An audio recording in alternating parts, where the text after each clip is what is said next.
Assalamualaikum warahmatullahi wabarakatuh. Perkenalkan, kami dari kelompok 10 yang beranggotakan Alfira Nurhanisah, Dela Taurintia, Feby Nur Rahmania, dan Prasetyo. Pada kesempatan kali ini, kami akan membahas mengenai materi penelitian dalam pemanfaatan TIK dalam pendidikan di sekolah dasar, sekolah menengah pertama, dan sekolah menengah atas. Materi ini terbagi menjadi 3 pokok bahasan. Yang pertama, media pembelajaran berbasis TIK yang akan disampaikan oleh Feby Nur Rahmania.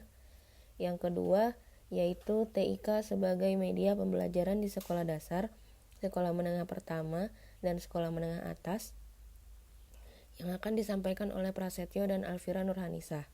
Yang ketiga, yaitu pemanfaatan TIK dalam pendidikan di sekolah dasar, sekolah menengah pertama, dan sekolah menengah atas, yang akan disampaikan oleh Dela Taurintia.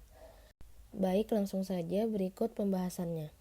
Saya Feby Nur Rahmania dengan NIM 190504638. Di sini saya akan membahas mengenai media pembelajaran berbasis TIK.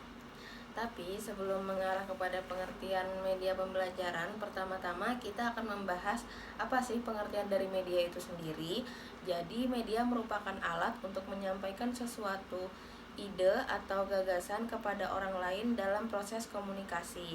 Sehingga pengertian dari media pembelajaran yaitu segala sesuatu sarana dan prasarana berupa alat atau benda yang digunakan untuk menunjang atau mempermudah penyampaian mata pelajaran dalam proses belajar mengajar untuk mencapai tujuan belajar itu sendiri.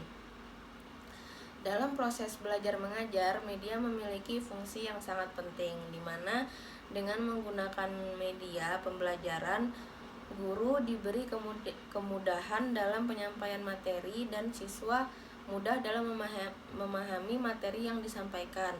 Hal ini berdasarkan pandangan behaviorisme yaitu bahwa proses pembelajaran terjadi sebagai hasil pengajaran yang disampaikan oleh guru melalui atau dengan bantuan media.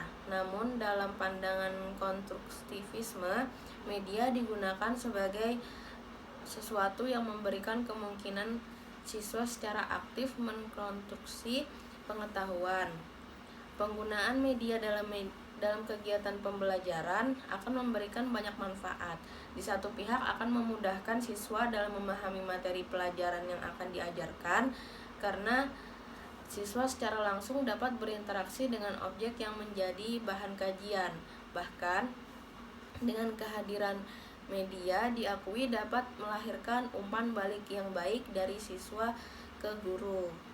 Penggunaan media pengajaran dalam pembelajaran khususnya pada materi pelajaran yang bersifat abstrak yang sukar dicerna dan dipahami oleh setiap siswa, terutama materi pelajaran yang rumit dan kompleks, itu sangat perlu dilakukan. Oleh karena itu, media pengajaran merupakan sarana yang digunakan agar pembelajaran dapat berlangsung dengan baik dan memperlancar jalan ke arah pencapaian tujuan pembelajaran yang telah ditetapkan. Itu disebabkan karena penjelasan guru yang sukar untuk dicerna dan dipahami. Kegiatan belajar yang dibarengi dengan penggunaan media pengajaran akan memudahkan siswa memahami penjelasan guru yang menggunakan alat peraga. Tiap-tiap siswa mempunyai kemampuan indera yang tidak sama, baik pendengaran maupun penglihatan. Efektivitas proses belajar mengajar atau pembelajaran sangat dipengaruhi oleh faktor metode dan media pembelajaran yang digunakan. Keduanya untuk mewujudkan tujuan pembelajaran. Walau ada hal-hal lain yang perlu diperhatikan dalam pemilihan media, seperti halnya konteks pembelajaran, karakteristik pembelajar, dan tugas atau respon yang diberikan dari pembelajar. Sedangkan secara lebih khusus, manfaat media pembelajaran adalah yang pertama, penyampaian materi pembelajaran dapat diseragamkan. Nah, dengan bantuan media pembelajaran, penafsiran yang berbeda antar guru dapat dihindari dan dapat mengurangi terjadinya kesenjangan informasi di antara siswa dimanapun berada. Yang kedua, yaitu proses pembelajaran menjadi lebih jelas dan menarik. Media dapat menampilkan informasi melalui suara gambar, gerakan, dan warna baik secara alami maupun manipulasi, sehingga membantu guru untuk menciptakan suasana belajar yang lebih hidup, tidak monoton, dan tidak membosankan. Yang ketiga yaitu proses pembelajaran menjadi lebih aktif. Nah, dengan media akan terjadinya komunikasi dua arah secara aktif, sedangkan tanpa media, guru cenderung bicara satu arah. Sebelum mengarah pada pengertian teknologi informasi dan komunikasi, terlebih dulu kita memahami istilah-istilah bahwa istilah teknologi informasi dan komunikasi tidak dapat dipisahkan dari konsep yang membangun, yaitu konsep teknologi informasi dan teknologi komunikasi. Teknologi informasi bisa didefinisikan sebagai pemanfaatan teknologi guna keperluan pengolahan informasi. Istilah teknologi informasi juga disebutkan dalam WordNet Glossary Universitas Princeton sebagai suatu cabang ilmu teknik yang khusus berhubungan dengan teknik-teknik pemanfaatan komputer dan perangkat telekomunikasi guna menerima, menyimpan, dan meneruskan suatu informasi. Istilah teknologi komunikasi lebih merujuk kepada proses pentransmisian atau penyebaran informasi yang telah diolah. Jadi, teknologi informasi dan komunikasi adalah teknologi yang menggabungkan antara komputer dengan jalur komunikasi kecepatan tinggi yang membawa data, suara, dan video atau seperangkat peralatan modern yang dapat menyajikan informasi, terlebih yang berkait dengan pelajaran yang dapat dimanfaatkan dalam kegiatan belajar mengajar. Sekian pembahasan dari saya. Selanjutnya akan disampaikan oleh teman saya. Assalamualaikum warahmatullahi wabarakatuh. Perkenalkan, nama saya Prasetyo dengan NIM 19050460039 dari kelas B angkatan 2019. Saya akan melanjutkan presentasi dari rekan saya, yaitu TIK sebagai media pembelajaran. Pada saat ini, TIK atau Teknologi Informasi dan Komunikasi telah digunakan dalam berbagai bidang kehidupan. Salah satunya adalah pendidikan. Dalam bidang pendidikan, TIK itu digunakan sebagai media pembelajaran. Berikut akan diberikan beberapa jenis media pembelajaran yang berbasis TIK. Yang pertama ada komputer. Komputer merupakan suatu mesin serbaguna yang dapat dikontrol oleh program, digunakan dalam mengolah data menjadi informasi. Satu unit komputer terdiri atas beberapa komponen. Yang pertama yaitu hardware atau perangkat keras, diantaranya yaitu printer, keyboard, CPU, speaker, input device, output device, dan storage device. Yang kedua ada software atau perangkat lunak, diantaranya yaitu sistem operasi, pengolah kata, pengolah angka, web browser, dan application program. Yang ketiga yaitu brandware atau orang yang menggunakan komputer, diantaranya ada user, operator, programmer, dan website master. Adapun beberapa fungsi komputer, yang pertama yaitu menyimpan bahan pelajaran yang dapat dimanfaatkan kapan saja. Yang kedua, memberikan informasi tentang berbagai referensi dan sumber belajar, serta alat audiovisual yang tersedia. Yang ketiga, memberikan informasi tentang ruang belajar, siswa-siswa, dan tenaga pengajar. Yang keempat, memberikan informasi tentang hasil belajar siswa. Serta yang kelima, fungsi komputer itu terus berkembang, termasuk berbagai fasilitas yang ada di dalamnya.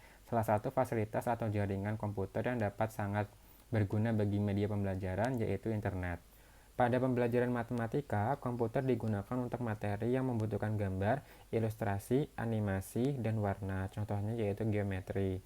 Pada pembelajaran geometri, komputer itu membuat konsep dari geometri yang awalnya abstrak menjadi sesuatu yang lebih jelas atau konkret. Tidak hanya materi geometri, komputer juga dapat digunakan untuk materi lain. Contohnya yaitu aljabar, misalnya untuk menyelesaikan permasalahan sistem linear, atau kalkulus untuk membuat grafik. Media yang kedua yaitu televisi. Televisi adalah alat elektronik yang berfungsi menyebarkan gambar dan diikuti oleh suara tertentu. Pada dasarnya, sama dengan gambar hidup bersuara. Televisi memang tidak dapat difungsikan mempunyai manfaat dan unsur positif yang berguna bagi pemirsanya, baik manfaat yang bersifat kognitif, afektif, maupun psikomotor. Namun tergantung pada acara yang ditayangkan televisi tersebut. Manfaat yang bersifat kognitif adalah yang berkaitan dengan ilmu pengetahuan atau informasi dan keterampilan. Acara-acara yang bersifat kognitif diantaranya berita, dialog, wawancara, dan sebagainya. Manfaat yang kedua adalah manfaat afektif, yaitu yang berkaitan dengan sikap dan emosi. Acara yang biasanya memunculkan manfaat afektif ini adalah acara-acara yang mendorong pada pemirsa agar memiliki kepekaan sosial, kepedulian sesama manusia, dan sebagainya. Adapun manfaat yang ketiga yaitu manfaat yang bersifat psikomotor, yaitu berkaitan dengan tindakan dan perilaku yang positif. Acara ini dapat kita lihat dari film, sinetron, drama, dan acara-acara yang lainnya dengan syarat semuanya tidak bertentangan dengan norma-norma yang ada di Indonesia ataupun merusak akhlak-akhlak pada anak. Televisi pendidikan adalah penggunaan program video yang direncanakan untuk mencapai tujuan pengajaran tertentu tanpa melihat siapa yang menyiarkan. Televisi pendidikan tidak sekedar menghibur, tetapi juga lebih penting adalah mendidik. Saya akan membahas mengenai keunggulan dan kelemahan televisi. Nah, keunggulannya, televisi dapat membawa dunia nyata ke rumah dan ke kelas-kelas. Televisi dapat menyajikan visual dan suara yang sulit diperoleh pada dunia nyata. Selain itu, televisi dapat menghemat waktu guru dan siswa. Misalnya, merekam siaran pelajaran yang disajikan sehingga dapat diputar ulang bila diperlukan. Nah, untuk kelemahannya sendiri, televisi hanya mampu menyajikan komunikasi satu arah. Pada saat disiarkan, televisi akan berjalan terus-menerus dan tidak ada kesempatan untuk siswa memahami pesan-pesannya sesuai dengan kemampuan individual siswa. Selain itu, layar televisi tidak dapat menjangkau kelas yang besar, sehingga sulit bagi siswa untuk melihat secara rinci gambar yang disiarkan. Lalu 3. Internet. Fungsi layanan internet yaitu 1. Melakukan transfer file, 2. Sarana pengiriman surat, 3. Sebagai pusat pembelajaran dan pendidikan, 4. Mesin pencari. Nah, pemakaian internet dalam dunia pendidikan ini harus disusun sedemikian rupa dengan belajar mendefinisikan secara objektif. Kegiatan siswa juga harus dimonitor dengan baik. Hal tersebut dikarenakan internet berisi berbagai macam informasi, meskipun banyak manfaatnya. Internet juga terkandung hal-hal yang tidak berguna dan menghabiskan waktu, sehingga dengan mudahnya dapat mengganggu proses belajar siswa. 4. Android. Android merupakan software berbasis Linux yang kini tidak hanya digunakan dalam dunia hiburan dan pekerjaan saja, melainkan juga di dunia pendidikan. Android memiliki beberapa manfaat bagi pengajar dan siswa. Yang pertama yaitu sebagai alat hitung, seperti kalkulator. Untuk menghitung angka-angka yang jumlahnya sangat besar, kita dapat memanfaatkan aplikasi kalkulator yang ada di dalam Android. Kedua, media komunikasi dan sarana bimbingan siswa. Untuk pengajar, Android dapat memudahkan untuk mendapatkan materi dan lebih mengembangkan lagi ke dalam metode pembelajaran. Sedangkan untuk siswa, dengan adanya Android, siswa lebih mudah untuk mencari materi pelajaran dalam bentuk online dan lebih update terhadap informasi pendidikan. Ketiga, mengambil gambar untuk bahan belajar. Nah, di sini biasanya untuk mempersingkat waktu, pelajar memfoto materi pelajaran lalu mencatat ulang bila pelajaran telah selesai.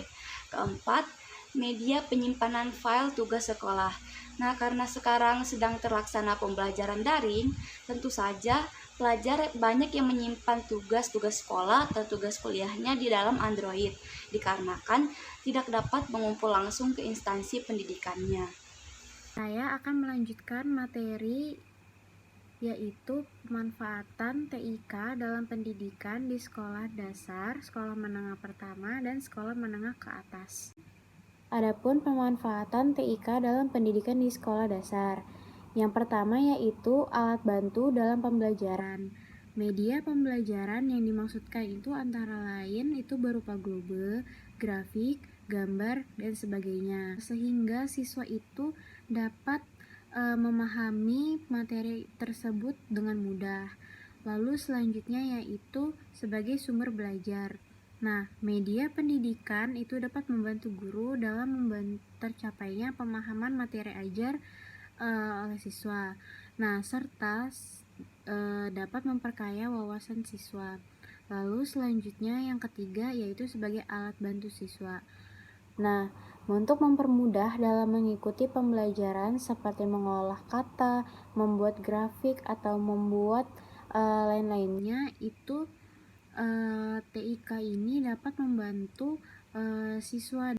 Lalu yang terakhir yaitu alat bantu guru.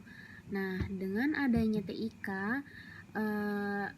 ini mempermudah mencapai tujuan pembelajaran seperti menayangkan materi dalam bentuk audio, visual, bahkan audio visual seperti itu.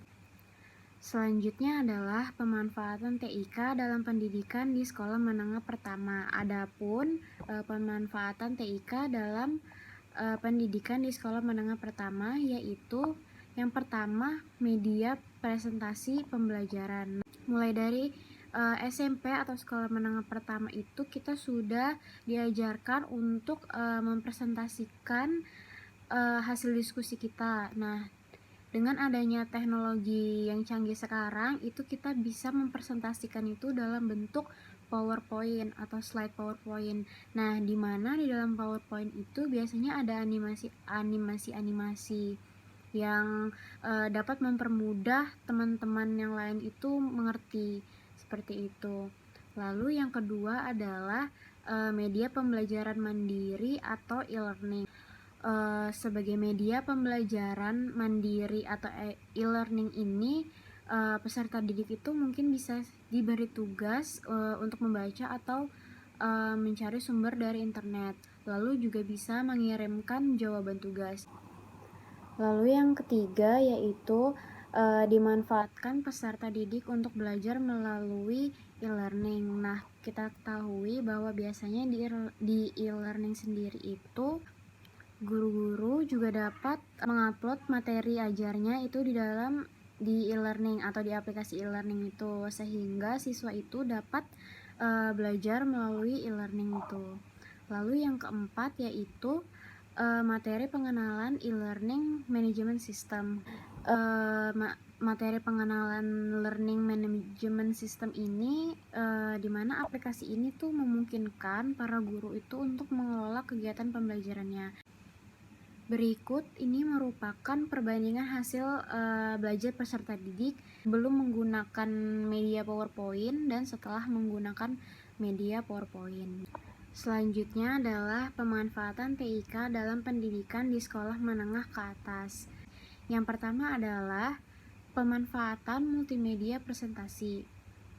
Presentasi merupakan salah satu metode pembelajaran dan multimedia presentasi menempati frekuensi paling tinggi dibandingkan dengan metode lainnya. Nah, pemanfaatan multimedia berbasiskan presentasi ini telah memberikan pengaruh yang besar.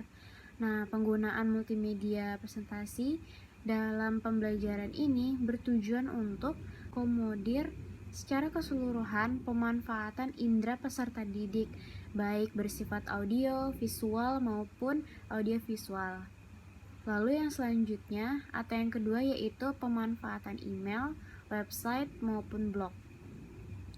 Pemanfaatan email, website maupun blog itu dapat dijadikan sebagai sebuah strategi pembelajaran baru sehingga dapat memudahkan para siswa untuk belajar dari manapun, kapanpun dengan tetap berpedoman pada materi yang disampaikan. Lalu, yang ketiga adalah pemanfaatan jejaring sosial dalam sistem pembelajaran. Nah, penggunaan jejaring sosial sebagai sebuah sistem pembelajaran ini belum banyak dilirik oleh banyak guru. Namun, situs jejaring sosial yang akrab di kalangan siswa. Nah, situs jejaring sosial dapat digunakan guru untuk meningkatkan semangat dan kreativitas siswa.